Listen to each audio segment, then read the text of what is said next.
بص انا اللي بقول لك اهو، ما تشتريش في العاصمه الاداريه الجديده.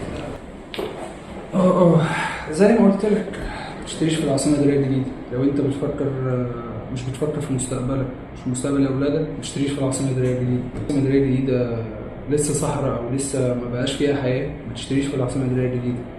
ولو فاكر ان العاصمه استثمار قريب او قريب المدى بتاعه، ما تشتريش في العاصمه الاداريه الجديده. بص العاصمة دي مدينة جديدة زيها زي أي مدينة موجودة في مصر هنا كلها، زي التجمع زي العبور زي الشروق، بس على سكيل أكبر شوية. فهي طبيعي هتاخد وقت في تأسيسها وإنشائها وإن هي تسكن وتعيش. فهي طبيعي هتاخد الوقت، ما تبقاش مستعجل. اللي بيشتري في العاصمة الإدارية دي مش بيشتري عشان خاطر سنة أو اتنين أو تلاتة وبعد كده هيشغل أو هيبيع. كل الكلام ده مش حقيقي. بس هي الفكرة كلها أو الحاجة الحقيقية اللي موجودة إن أنت هتبتدي تشتغل في أقرب فرصة.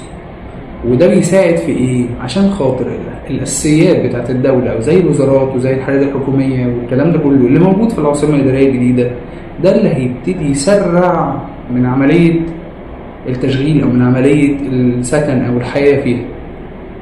طيب أنت لو دلوقتي بتدور على حاجة استلامها هيكون مثلا من سنة لغاية 3 سنين، فريفان هو أحسن حاجة. ليه بقى إن هو أحسن حاجة؟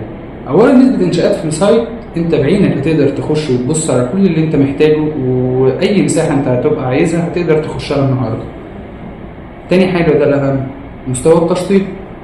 مستوى التشطيب هو مش موجود يعتبر في الماركت كله، على أعلى مستوى تشطيب موجود، وزي ما هيبقى موجود في الفيديوهات اللي جاية دي.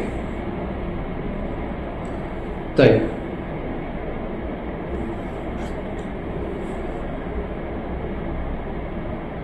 مستوى تشطيب من بدايته، من بداية المداخل بتاعة العمارات لغاية الشقق بتاعتك.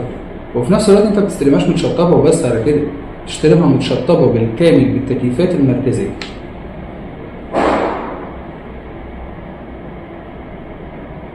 وخدمات تانية طبعا كتير.